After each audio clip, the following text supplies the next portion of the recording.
What's up? This is Technically Correct with Tyler Bischoff. On today's show, did Pete Carroll save his job yesterday? Plus, Dan Mullen is using anything for motivation. The Golden Knights have some serious injury problems all of a sudden, and UNLV, can they actually shoot threes?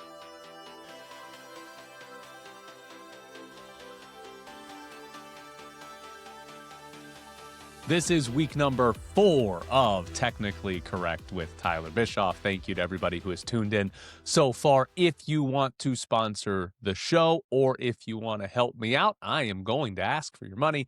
Email me at technicallycorrectvegas@gmail.com. We can do something fun. I can give you a shout out, whatever you want to do. Just send me an email and we'll figure something out. technicallycorrectvegas@gmail.com. Here we go. The Raiders lost to the Houston Texans, but only by 2 points. A team that's probably going to be in the playoffs, and the Raiders lost by just 2 points. What a day. Everybody thinks that it was great because the Raiders actually looked competent in that game. Still lost, though, so they still control their own destiny for the number 1 pick in the draft. But hey, we saw Ashton Genty play really well. The defense looked competent. Geno Smith, they threw a bad pick 6, but wasn't the worst quarterback in the history of football. And yet again, they still lost, right? And I believed all of that too. This was a good loss for the Raiders because there were things to look forward to. There were optimistic things to look at and look towards the future and say, oh, that could be good. That's something you could enjoy. But here's the problem. And I have changed my mind because I initially thought that this was a good loss, a good performance while still losing when you need to get the number 1 pick. The reason I changed my mind is because you know who else might look at that and say, oh, there's some positive things here. There's some optimism here. Mark Davis. And you know what the worst possible thing that could happen in this organization is? Mark Davis decides that Pete Carroll should come back because the last 3 games of the season were competitive. That cannot happen, right? If that type of performance is what makes Mark Davis think Pete Carroll should get a second year, then that was a terrible game. That was horrible for the future of the Raiders, and losing 31-0 would be much, much better because here's the problem. The Raiders have 2 games left, and both teams they play are terrible. They play the Giants, who they're battling for the number 1 pick, and then the Chiefs, who don't have Patrick Mahomes and don't have Gardner Minshew anymore and just lost to the Titans. The Raiders might actually win 2 more games the rest of the year if they play like they did on Sunday.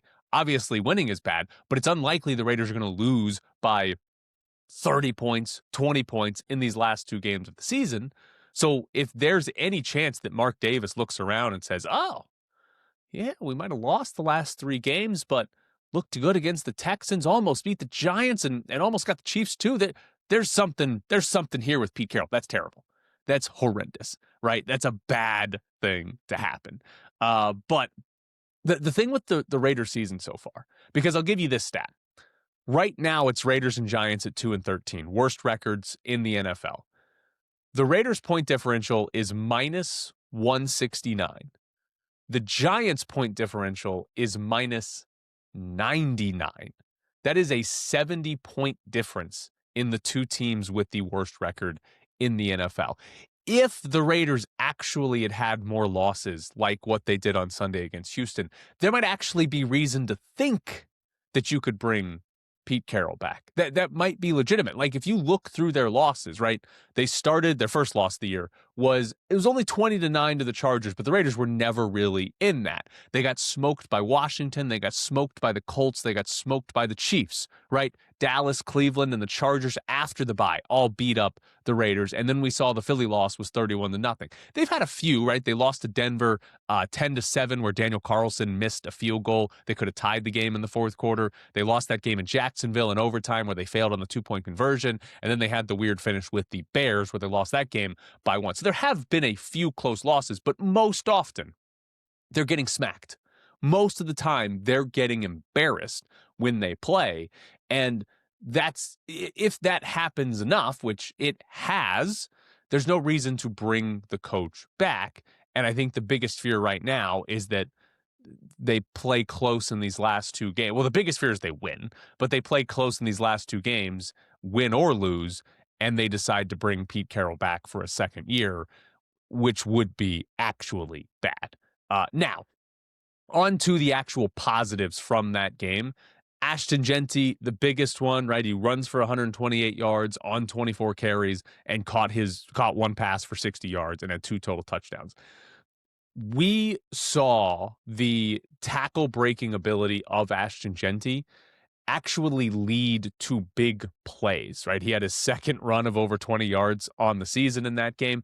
What we've seen this year from Jeanty, there have been a lot of missed tackles, but for the most part, they've been missed tackles that turn 1-yard runs into 2-yard runs, right? Because the offensive line has been so bad and he's not out in the open breaking tackles. He's running through guys at the line of scrimmage to maybe get an extra yard or 2 there. We actually saw the missed tackles leading to an extra 5, an extra 10 yards in this game. And that's what you drafted Jeanty for. That's what he did at Boise State. That's why he was a first-round pick, is because he has the ability to run through guys and turn a 5-yard carry into 15 or a 15-yard carry into 35, right? That's what you're looking for. In this game, there's a stat at NFL Next Gen Stats called rushing yards over expected. And basically they're looking at, how many yards would you be expected to get on any given carry, and then you add it up. For this game alone, Ashton Jeanty's rushing yards over expected was 39. So he's 39 yards better than expected, which, by the way, he ran for 128. So 39 is very good, but he still actually was expected to have a good game. So credit to the offensive line in that regard.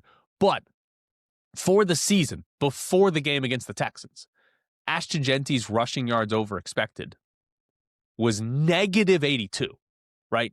The O-line's been bad. There's no doubt about that. It's the biggest or the worst problem on the team, right?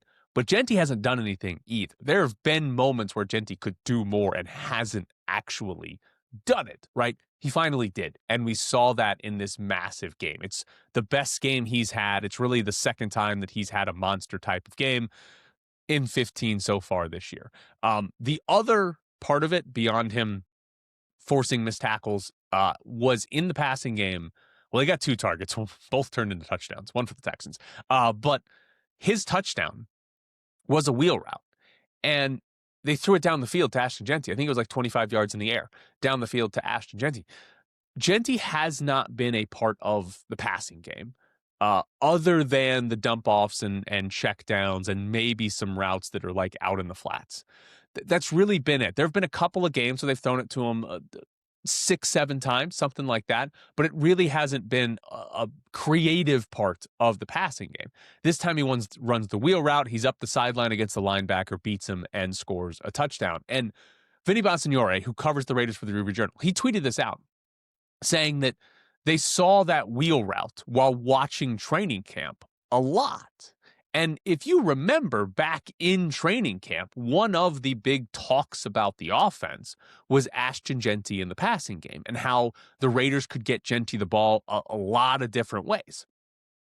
And we haven't seen that, right? Like, we haven't seen them get Jeanty the ball in different ways or creative ways for the majority of the season. And whatever, they fired Chip Kelly and now it's Greg Olsen, like whatever, like the coaching side of it's bad, obviously, but it just didn't happen. And it's very weird that we see the wheel route when they're 2-12 and there's nothing to play for, not, in week 2 or 3 or something like that. Like, how many times has Jeanty actually even run that wheel route? Because I don't remember it happening before this. I know somebody a Raiders fan on Twitter said that he thinks they did it against the Jags, but I don't remember that. And I think you can count on one hand the amount of times Jeanty's been targeted more than 5 yards, 10 yards down the field. So it's just like, if this was something they worked on so much in training camp, why did it go away? Did it simply go away because the offensive line wasn't good enough? Like, that might be the simplest answer. There wasn't enough time for Jeanty to run out of the backfield, go out to the sideline, and then cut up on the wheel route. Maybe, but they've thrown the ball down the field at different times this year. I don't know. It just seems bizarre that it was, hey, training camp, Genti's getting a lot of work as a receiver. Throw it to Genti. This is going to go well. This is going to be a big part of the offense. And then at 2-12, they busted out and they're like, we got it, guys. We got it figured out here. So Genti had a big game and a game where you're like, oh, there you go. That's what they thought they were going to get 90% of the time when they drafted Genti in the first round. Instead, we've gotten it twice this year. Also, I do think the offensive line was much better in this game. I don't have any numbers to back that up right now. That's just more of a watching the game and feeling pretty good about it. Again, the rushing yards over expected stat tells us the Raiders were supposed to run for about 90 yards, or Genti was supposed to run for about 90 yards in that game, which is more than usual for this team. So I thought the offensive line had a pretty good game against Houston, which the Texans defense, that's supposed to be a good defense. The Raiders did this to, I mean, they were number 1 in the league in EPA per play coming into this game. And the Raiders did it to that defense. That's actually fairly impressive. I mean, they lost the game and it's not like they put up 30 points, but that's actually fairly impressive for the Raiders. Now, the other side of this for the Raiders defense. First off, the Texans offense is not very good. They're like bottom 12 in EPA per play this year. CJ Stroud was not good in that game. I mean, he missed a bunch of passes, and by like 5 and 10 yards. He had receivers sometimes that were open, sometimes that were fairly covered, but just missed the throw by like 10 yards. There was no chance. So this is not a great offense, but the Raiders have been a bottom 12 defense. In the last 6-7 weeks, they've been a bottom 5 defense. They've been terrible on that side. And they kind of shut down Houston. Texans ran for 83 yards, but they had 26 carries. It was not a great rushing day for Houston. Stroud threw it 35 times and only had 187 yards in this game. They didn't get any sacks, but they did have 6 tackles for loss.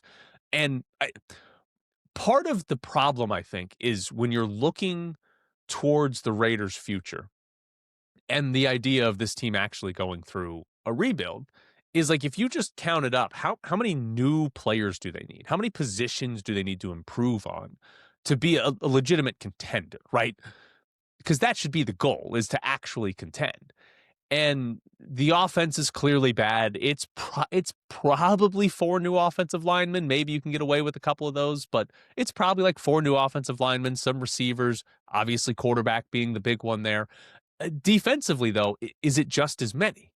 Do you need 6, 7, 8 new starters on defense as well? Because they haven't gotten good defensive performances. But what they did in that game is one where you say, oh, maybe they do. The coverage looked good down the field, right? The pass rush was, again, they didn't have any sacks, but the pass rush was solid outside of Max Crosby. Obviously, Crosby exists, but those types of performances are ones where you're like, oh, maybe Eric Stokes can be a starter for a decent team, for a playoff level team or beyond. Because the issue is, if you've got to get, a starting quarterback 1 and 12 other new starters, plus build out the depth, obviously. But if you've got to get a quarterback, 12 new starters, you're not doing that in 1 off season. You're not doing that in 2 off seasons, right? You'd have to hit on every draft pick and every free agent signing, the high dollar one and some of the low dollar ones, to actually turn that around. And so if you need a quarterback and 12 new starters and then, a bunch of guys that come in as quality depth, that's going to take forever. If the defense could just show a little bit more competency, you might have some pieces there. Again, similar to the Pete Carroll conversation, we've seen them be bad enough for long enough that you shouldn't truly be swayed by these last 3 games if they're a little bit better, especially given the offenses that they're going to be playing. But that would have been a positive sign this year if the Raiders defense had been a little bit better and there were a few standout or breakout performances. But I mean, has there been? I mean, what outside of Crosby, is there any defensive player where you're like, oh yeah, I feel good about that guy being a starter next year? Because I don't really think that there is. Devin White's got a whole bunch of tackles, but he's not actually been good. One last thing from this game. I do want to talk about the Pete Carroll challenge because it was funny all the way around. So first off, Pete Carroll challenged a spot. The Raiders had a 3rd down play, threw it to Brock Bowers, and it got ruled a yard short. And first off, Pete Carroll challenges the spot, And when he throws the challenge flag, he doesn't actually throw it on the field. Somehow he threw it like a little bit backwards, and it ends up on the sideline. And he's got to point to the ref. Wait, I just threw the challenge flag. I know I didn't get it on the field where I'm supposed to, but I threw the challenge flag. So he throws the challenge flag, not on the field. But then the challenge itself is for this half a yard, trying to get this first down. And he loses the challenge. But then he punted. It's 4th and 1 at his own 34 in the first quarter, down 7-0. So early in the game, being more conservative. And after the game, when Pete Carroll got asked about the challenge, he kind of mentioned the idea of trusting his defense and knowing the Texans have a good defense and that he wants to, show the identity of the team being good defensively by punting and getting the ball back in that scenario. Whatever. It's weird reasoning there. But the Raiders have been one of the best teams on 4th downs this year when it comes to decision-making and win probability. Ben Baldwin has, a formula, an algorithm for 4th downs that goes through down, distance, time, score, all of that to say, hey, your win probability goes up or down if you go for it. Not if you convert it, just the idea of going for it or punting or kicking a field goal. And this year, the Raiders have been the best at positive win probability on 4th down, which is surprising because Pete Carroll's their head coach and he has not been that in his career. But my theory has been the Raiders go for it on 4th downs, or most of their 4th down decisions have been in the second half of games when they're losing by 10 or more points, right? It's second half of blowouts where it's obvious you should be going for it, right? There's 7 minutes left and you're down by 17 points and it's 4th and 1. Obviously, you should be going for it. That's been my theory, is that most of their tough decisions have been when they're losing by a lot in the second half. And now we get a 4th and 1 in the first quarter of a 7-point game, and Pete Carroll goes super conservative. I don't know that Pete Carroll is actually more aggressive on 4th downs. I think the scenarios have just made them easy choices, easy decisions for Pete Carroll. If they were in close games in the fourth quarter, right? If they were leading by 3 when they had some of these 4th and shorts in the fourth, rather than losing by 17, is he still going for it? I don't think we've seen that scenario enough to make any real judgment. Last thing on this, Texans are not really contenders, right? That offense was pathetic. Okay, they've been most of the season, but they're not good enough to score points against Denver, Seattle, why am I going the other side? But Denver and the Chargers, like, they're not good enough to score on some of these AFC defenses. Are they putting up points even on the Patriots defense? Like, the Patriots aren't walking in here with this elite defense, but is Houston scoring enough to beat the Patriots?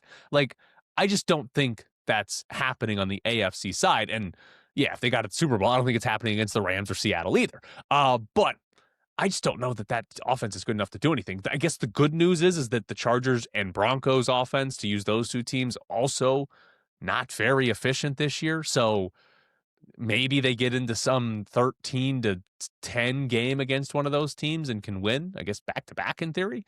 But I just do not buy that offense at all. And then defensively, I mean, Raiders kind of beat them up. Raiders offense is horrible. And like, Geno threw a terrible pick 6, but that was a decent offensive game for the Raiders, where I feel like if you're a real contender, you can't let that happen. You can't have, Geno Smith and the Raiders came in here and put up 21 points on us and looked pretty good. I don't know. It doesn't feel like that should actually be able to happen. So Texans are almost certainly going to make the playoffs, but it just seems like they're not going to do anything because that offense is not good enough at all. All right. We're going to get into Bischoff's Briefs. We've got UNLV football. Later in the show, we got both the Golden Knights and UNLV basketball. They both played this weekend. Went well for UNLV basketball, not so much for the Golden Knights. So stick around. We're going to get to that in just a minute. But coming up next, it's Bischoff's Briefs.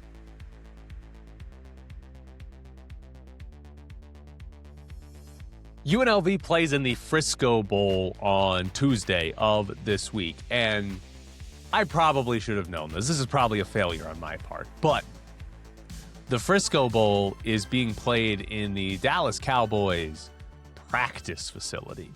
It seats 12,000 people. It is Kibbe Dome style in that there are no seats behind the end zone. It's just a wall. Honestly, it is probably the right size stadium for UNLV in Ohio playing a football game in Texas right before Christmas, right?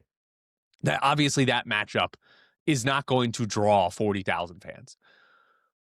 But it does feel kind of crappy, right? Like you're UNLV, you won 10 games, you had this great season, and you get rewarded by playing in a practice facility. I don't know. It just seems like that's not what you're supposed to get out of the bowl games, right?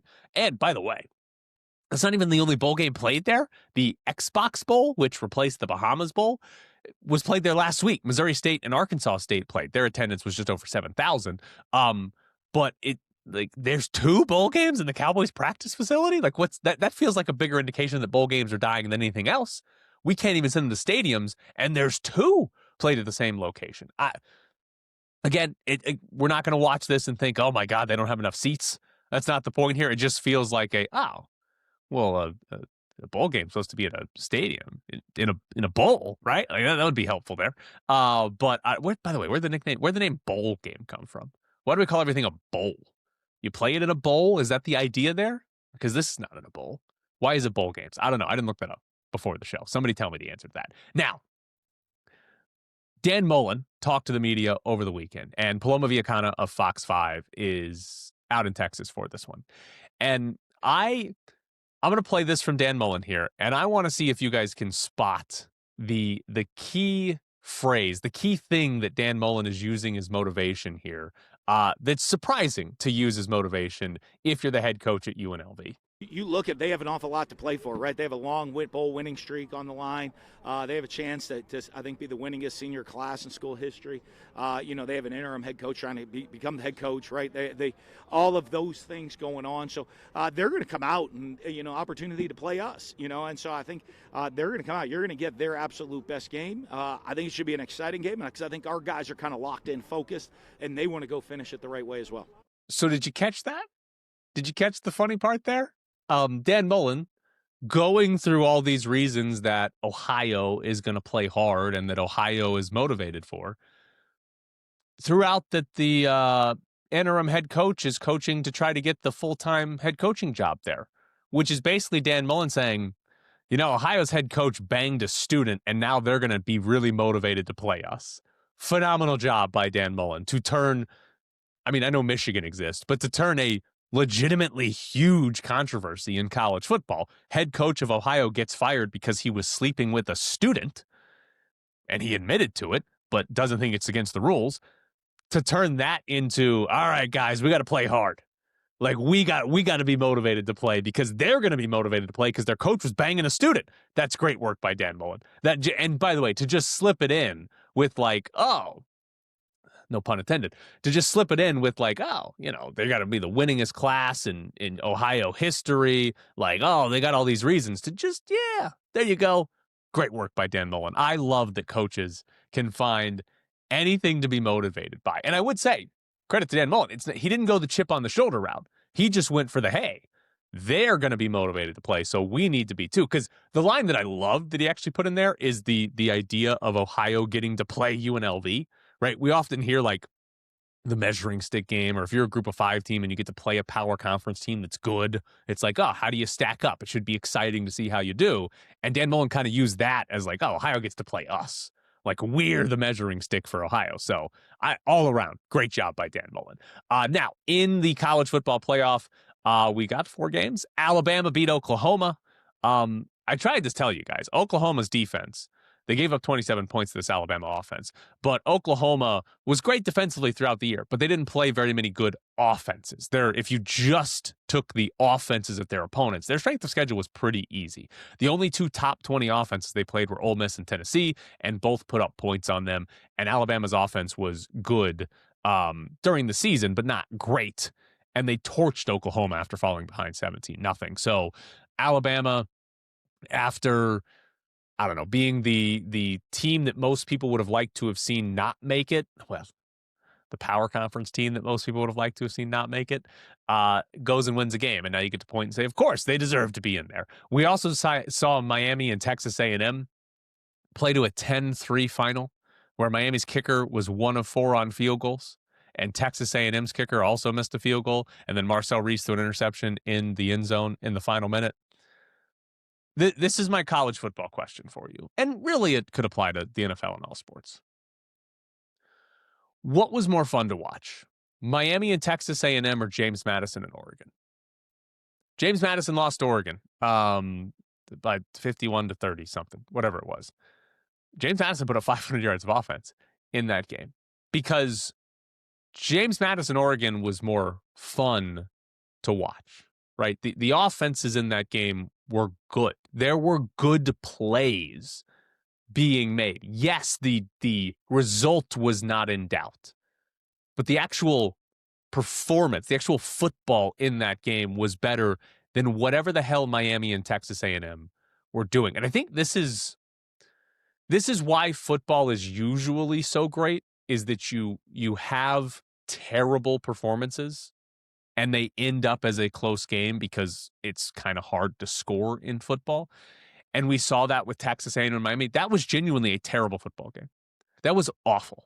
If you watched that game and tried to get entertainment out of it, not drama, not tension, but just entertainment, it doesn't. The only entertainment is how badly do you hate Miami's kicker? Like that's the entertainment there. And so this is where I think sports fans, and we saw a lot of it with sports media too, but this is where we kind of tune things out as soon as the outcome is not in question. And it's like one of the worst ways to watch sports is just outcome dependent and not actually enjoying the actual sport. Obviously, best case scenario is you have a well-played game that is close to the end, but we didn't get that in either of these cases because neither one wasn't well played and one wasn't close. And if you ask me right now, hey, which one would you rather watch again? It's James Madison and Oregon. It's not whatever the hell Miami and Texas A&M were doing. The other game, Ole Miss beat Tulane 41-10, obviously. I mean, Ole Miss is going to beat everybody 41-10 in the playoffs. So everybody's saying Tulane shouldn't be in, blah, blah, blah. It's just Ole Miss. Ole Miss would have beaten Notre Dame 41-10. Might have been 45-10, right? They might not have been held to a field goal if they had played Notre Dame. Also, I enjoyed this in college football. Kenny Dillingham is staying at Arizona State. He signed a new 5-year deal with Arizona State and is going to make $7.5 million per season. Dillingham's name was out there as a possibility to take the Michigan job, but why would you stay at Arizona State if you could go to Michigan? I know things are kind of a mess there, but that's clearly a step up. And he said that he didn't even get offered the job. Kenny Dillingham said, oh no, we never got to the point where Michigan offered me the job. And he still used it as leverage. That is great work by Kenny Dillingham. Just go have a conversation with Michigan. They don't have to offer you the job, and he got a raise out of this. So phenomenal work by Kenny Dillingham. Also, to go back to last week, if you remember, Eric Harper told the Review-Journal that they weren't going to talk about an extension with Dan Mullen until the season was over, talking about the bowl game. There you go. You can do the extension part. It happens. It's possible there to do it really whenever you want. You can do it in the regular season too. We see that in college football. So still a very weird excuse from Eric Harper. Also, UNLV has lost Cox as a sponsor of the Cox Pavilion. Their naming rights deal is up, and the RJ had a good story on that. Since 1999, it's been the Cox Pavilion. Apparently, Cox was paying $1.5 million in naming rights up until 2017, but there were no longer those payments to UNLV recently. Instead, UNLV, according to the story, got Wi-Fi equipment and support for the campus. That was happening for like almost a decade? UNLV wasn't getting naming rights money. They were just getting Wi-Fi. They were getting some routers across campus. Like, that's a terrible job by UNLV to have no naming rights. Like, you do have the naming rights, but you're not getting paid for it. Like, you're just allowing them to sponsor this and you're just getting routers. That's a horrible job by who's handling that naming rights deal for UNLV. Now, by the way, it's just going to be known as the Pavilion. Eric Harper said they're working on getting a new naming rights partner for it, but the Cox Pavilion is no longer the Cox Pavilion. In the Mountain West, Utah State beat Colorado State 100-58. Utah State had 1.57 points per possession. It's their most efficient offensive game since Ken Pom has been tracking, and Ken Pom numbers go back to 1997. Utah State jumped up from 40 to 29 in KenPom rankings because they beat them so badly. And Colorado State entered that game 9-2 with 3 wins over top 100 teams. This was not, oh, Utah State crushed Air Force or maybe even UNLV. They did it to a team that was thought to be pretty good. That was the most surprising result of the first full weekend of Mountain West play, is that Utah State beat Colorado State that badly. We'll see how good Utah State actually is, but right now, pretty good rankings there. Again, we'll get more into UNLV's win over Fresno State in just a couple of minutes. Last thing here in Bischoff's briefs, Gardner Minshew tore his ACL, or is feared to have torn his ACL on Sunday, and the Chiefs lost to the Titans. One, Minshew can be fun to watch as a quarterback, even if he's not that good. 2, Week 18, Minshew trying to beat the Raiders in a little bit of a revenge game could have been fun. And 3, this is bad news for the Raiders. This is bad news. They might beat the Chiefs in Week 18. It might happen. There is a possibility that they beat the Chiefs in Week 18. And like the big game against the Giants, you lose it, you're in control of the number 1 pick going into the last week of the season. They might beat the Chiefs. And that would be a disaster. That would be the worst win over the Chiefs the organization has probably ever had. Because most of the time they're good. Take a victory lap around the stadium, good. But this would be a disaster. And there's no Mahomes. Matt Castle was tweeting out that his phone is open if the Chiefs want him to come back. They might be, how old is Matt Castle? It might be the best option for the Chiefs, too. So this is terrible news for the Raiders and the draft pick, because they might accidentally win that game. But this has been Bischoff's Briefs. Coming up next, we're going to get into the Golden Knights after they lost back-to-back games in Canada.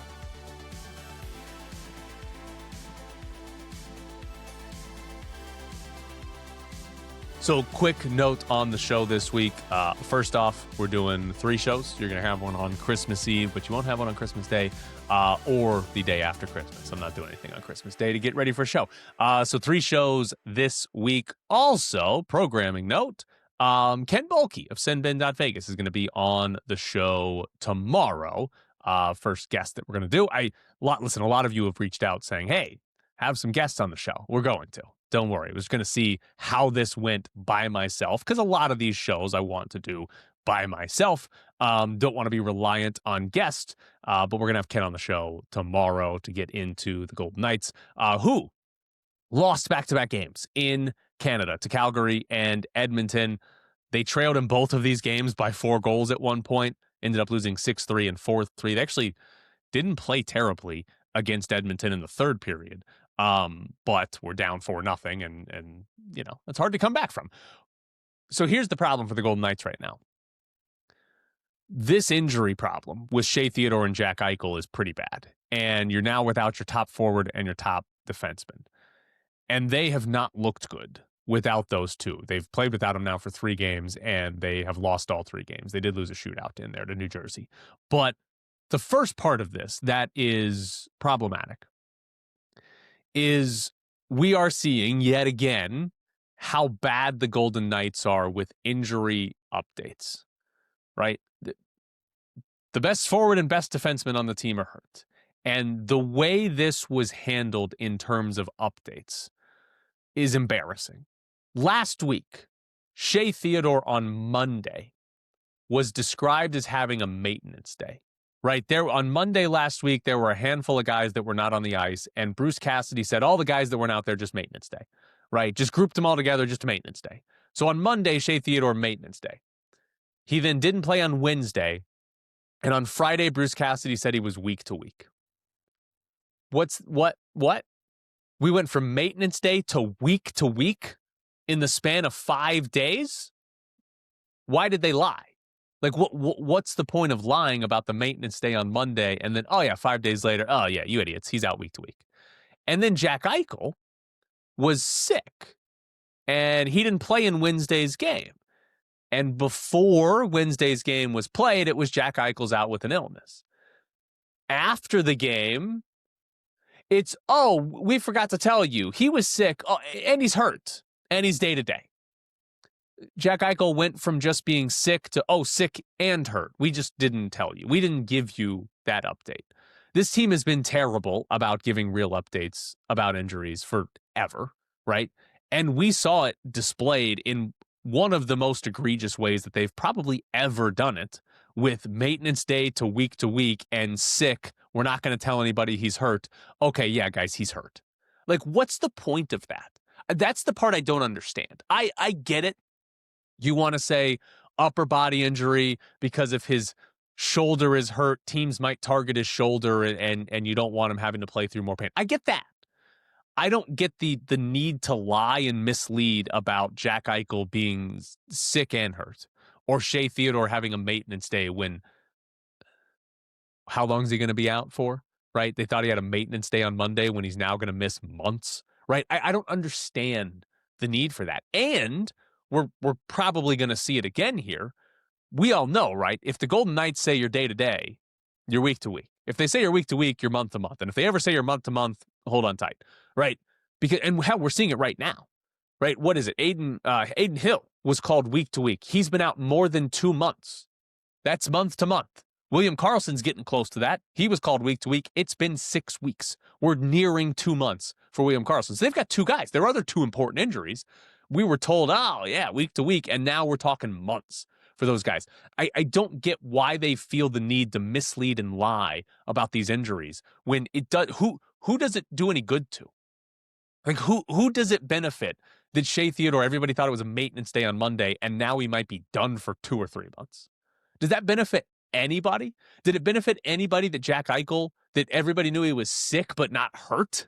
Like, I don't get the point of them intentionally misleading everybody about these injuries. Now, the actual injuries. Oh my God, this team might suck. How good are the Golden Knights if they don't have Eichel and Theodore? And I think it's fair to throw Karlsson in there as well, maybe Aiden Hill. But how good is this team really if they don't have Eichel and Theodore for an extended time? Because Calgary game, they were terrible. The game against Edmonton, I feel like they played better, but was still not good for the most part. And here would be the questions I would ask. First off, if we're trying to figure out how good they are, do the Golden Knights have a good defensive pairing without Shea Theodore? Last night, Hannafin and Hutton and McNabb and Korzak were the top 2 defensive pairs. Those are the 2 they use the most. Are either of those actually good defensive pairs? Because I don't really think so. Maybe there's a chance if you were trying to say what's the best defensive pair, you put Hannafin and McNabb together and one of them has to play on their offhand. Maybe. Cassidy didn't try that last night. I don't think he tried it against Calgary either. But I don't think they have a good defensive pair without Shea Theodore. Like, your top pairing, they played about equal minutes, but your top pairing has Caden Korzak on it or Ben Hutton on it. Like, I don't think that, like, that's bad. Like, I don't think that's a Stanley Cup contending defensive pairing, right? And again, Theodore hasn't been ruled out for the season, but they said week to week, so who knows? But that's not good. And I think maybe the bigger issue is what they're dealing with at the forward line, specifically at center. Because without Eichel and Karlsson, the centers on this team, it's rough. I mean, we've seen Riley Smith play some center now, but Ivan Barbashev and Mitch Marner are playing center. I mean, their top line last night didn't have a true center on it. It was Marner and Barbashev that played center for that top line. All those guys are wingers that are now having to play center. And, I mean, Cassidy did give us at one point Hurdle centering Stone and Marner, and they did score a goal late, right? That worked. But if you put those 3 together, those are your 3 best forwards right now. What do the rest of the lines actually look like? So, what do they have a good forward line? I mean, they can put together one good forward line right there with Hurdle, Stone, and Marner. But if they don't put that together, do they have a good forward line to put on the ice? So I've been asking for a while, this team goes to overtime over and over and over. It's just all they do. Every game is close. Are they average? Are they a cup contender? The answer is probably somewhere in between, or was probably somewhere in between. And because the Pacific Division is weak, they can make a run in the playoffs without actually being like legitimately good. Easy path in theory. But if Eichel and Theodore miss time, is this a playoff level team without them? Right? Right now in the Pacific Division, the Golden Knights do have the best points percentage, right? There's some uneven amount of played games so far, so they're second in points, but they have the best points percentage. But if you look at the total points, it's 44 for Anaheim and then 42-42 for Vegas and Edmonton. LA's at 39 and San Jose's at 37. If you took Theodore and Eichel off the team, how much better are the Golden Knights than Anaheim, Edmonton, LA, and San Jose without those 2? Are they better than those teams? Because if they're 4, 5, 6 points worse over the course of 2 months, they're going to fall out of the race for winning the Pacific, and they're going to be in a race with LA and San Jose and whoever, I think it's Utah right now, whoever the other wild card teams are from the central side. Like, they have not looked good. And maybe they can figure it out. Maybe they can find a way to make Barbashev work as a center or Smith work as a center, or they bring somebody up that's competent. I don't know. Maybe they find something. But the way they've looked so far, I am not optimistic about the way this team is going to play if they're missing Eichel and Theodore for extended periods. If Eichel is actually day-to-day and he's back after the Christmas break and before New Year's, great. That's fine. That'll solve a lot of problems. The defensive group probably won't be as great, but Eichel coming back solves a lot. He's the best player on the team. But if Eichel's actually going to be week to week, if we're talking about, day-to-day turning into 5, 6, 7, 8 weeks, and if Theodore's actually going to be month to month, right? They say week to week, but if that turns into an Aiden Hill and William Karlsson situation where he's out 2 months or longer, there's some issues here because all of a sudden the talent is just lopped off the top of the roster, and I don't know how good this team actually is. Now, I want to give you some UNLV basketball. A team actually won in Las Vegas over the weekend, and it was the Runnin' Rebels. They beat Fresno State by 12. And the first thing we got to talk about is three-point shooting, because this was a wild game for three-point shooting. Both UNLV and Fresno State came into that game as a bottom 150 team in three-point shooting. Neither one was in the top 200. That's a better way to phrase that. Fresno State made 36% of their threes. UNLV made 39%. Those are not crazy percentages, but they are both significantly better than what those teams have been shooting this year, specifically UNLV, who was shooting under 30% for the game. And the fascinating part to me on UNLV's side is their starting lineup for this game was Dre Gibbs-Lawhorn, Howie Fleming, Kamani Hamilton, Tyron Jones, and Jacob Benarbi. None of those guys are shooting over 30% from three this year. Howie Fleming actually has been a good shooter in his career, 36%, but has not been shooting well this season. So I think it's fair to say one shooter in their starting lineup. Tyron Jones and Jacob Benarbi have never made a three. Tyron Jones has never shot one. Benarbi has shot two in his now 2.5-year career. That is objectively a bad starting lineup in the current state of basketball where three-point shooting is so important. Obviously, UNLV came out and hit a bunch of threes. Their first 4 possessions, they hit 3 threes. That starting lineup, before any substitutions were made, hit 6 of 7 threes. It makes absolutely no sense. I think Josh Pastner tried to put his worst three-point shooting team on the floor. I think that was his goal. That's what it looked like. And that was the best three-point shooting performance UNLV has had the entire year. The most they've made and the highest percentage that they've hit. It's because of Dre Gibbs-Lawhorn. He hit 6 of the threes for UNLV. He was 6 of 10.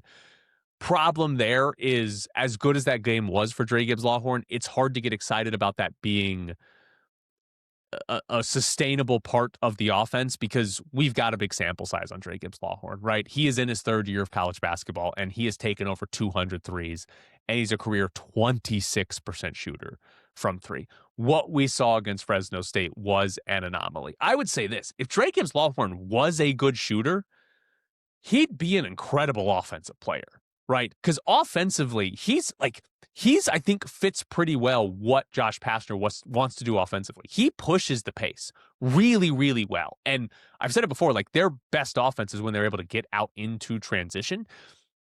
And he does that better than anybody else on this roster, gets them up the floor. And even when it's not true transition, true fast break, he gets them into offense pretty quickly.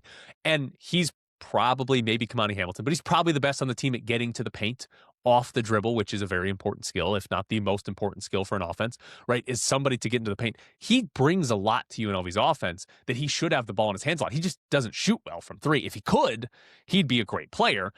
Might not be at UNLV if he could, but we'll see if there's actually some truth to there, but I'm skeptical just because we've got a big sample size that he's not a good shooter. Now, the starting lineup for Pastner beyond the three-point shooting, also fascinating. They didn't have Emmanuel Steffen and they didn't have Isaac Williamson in the starting lineup. Both of those came off the bench and neither one did much. Emmanuel Steffen fouled out in 12 minutes, did not score, did not attempt a shot. Williamson was a non-factor, right? He scored twice, or 2 points, I should say, and those were UNLV's 2 bench points for the entire game. I think before the Fresno State game, definitely, and still probably now, if you were trying to say who are going to be in the starting lineup or just who are the 5 most important players for UNLV, Dre Gibbs Lawhorn and Kamani Hamilton are the 2 guys you start with, and I think a lot of people would say Emmanuel Steffen and Isaac Williamson are 3rd and 4th, 4th and 5th, something like that. And in this game, they didn't start, and neither one made of an impact. And this is the part that's probably fair to Pastner because of the injuries. But the part right now that I think is interesting for UNLV, does Josh Pastner know what his best lineup is? I would think Emmanuel Steffen is still going to be in it, but maybe not. And again, Dre Gibbs Lawhorn and Kamani Hamilton are obviously the 1 and 2. If you're writing down your starting lineup, whatever it is, they're 1st and 2nd on the list. But then after that, is it Emmanuel Steffen? Is Isaac Williamson in there? Or is it Tyron Jones, Howie Fleming, Jacob Benarby? Does Al Green have any playing time, right? Like, what is it? I don't think the starters we saw on Sunday is the best lineup. I don't think that's the case. They beat Fresno State. They shot the ball well from 3. It was a good overall game for UNLV. But I don't think that's the actual best lineup that UNLV has. The shooting is going to be a problem, right? So that's going to be an issue. And I don't necessarily, again, I don't blame Pastner for this because of the injuries. They've had so many of them, but I think that's going to be problematic. I will say one thing on that starting lineup that I thought was fascinating. After they hit a bunch of threes, well, actually, it's part of them hitting a bunch of threes. Jacob Benarby, he was the focal point of the offense for like 4 minutes there. They kept running a set where he would get the ball at the top of the key and then would pass out of this position. Despite not having shooting, UNLV actually did a good job of spacing the floor, and there was a play where Tyron Jones cut, and Benarby made a great play, and Jones got a shot at the rim, scored on it. 2 of the threes that UNLV hit early were assists from Benarby, passing out of that top of the key spot. You want the ball in Dre Gibbs Lawhorn's hands. You want the ball in Kamani Hamilton's hands, right? But if there are 5 to 10 possessions a game where UNLV can get good looks because Jacob Benarby is getting it at the top of the key, that's going to be helpful, right? UNLV should use that to get a little variety of offense, and it worked for the first part. They didn't do a lot of it, or it wasn't effective after that first 5 to 6 minutes, but they got some good offense out of that early on. Last thing on this, Kamani Hamilton, he had 4 points at halftime. He ended up with 20. He was huge in the final 6 minutes where UNLV outscored Fresno State by 11. He is like the closer of this team. I think he's their best player and is the guy that's going to have to carry them in a lot of games to win. Didn't do a lot in the first half, was awesome in the second half, and a big reason why they pulled away late in that game, and we've seen that before from Kamani Hamilton. A couple of bad things from this game. UNLV's defense wasn't very good. Fresno State's a very, very bad offensive team. Very, very bad. And Fresno State still had an efficient offensive game. UNLV gave up a 33% offensive rebounding rate. Early on, they gave up a lot of offensive rebounds. And Fresno State got to the paint off the dribble and through post-ups. UNLV did a pretty good job of blocking shots or altering shots, so it didn't lead to a loss because Fresno State didn't cash in on layups. I think Fresno State shot below 50% on layups in that game, but still a big concern because they're going to play better offenses throughout the Mountain West that might, if they get to the paint that much, will probably finish better and might get to the paint even more. But UNLV won the game. Fun starting lineup from Josh Pastner. They're 1-0 in the Mountain West. Everything's great.